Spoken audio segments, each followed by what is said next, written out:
Hi, I'm Jeff with Garage Gurus on Call. Today we have a question from Donald on Facebook. Donald has a problem with his 1998 Jeep Cherokee. His Cherokee will not crank when he turns the key.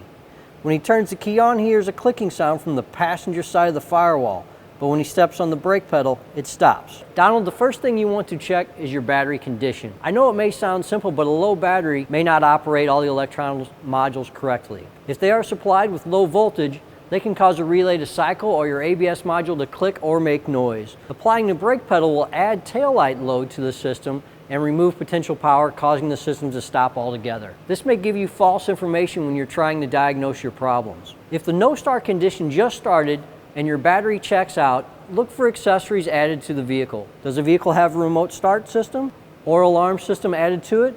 Manufacturers do a really good job making sure the wiring in your vehicle will perform properly. But when extra equipment is added to the vehicle, you should try eliminating this before moving on to your diagnosis. This may be as simple as low battery in the remote that operates the accessory system. If the accessory has an ignition cut device, it will not allow it to start. No matter what, you will need access to the vehicle service manual to help you find your problem. The great part about the internet is now the OE manufacturers allow you to purchase daily, weekly, or yearly subscriptions to their service information. This will give you access to diagnostic information, wiring diagrams, and technical service bulletins, which will help you find your problem. If all else fails, employ the service of your local repair shop. They will have the tools and access to service information to make your repair quick and easy for you.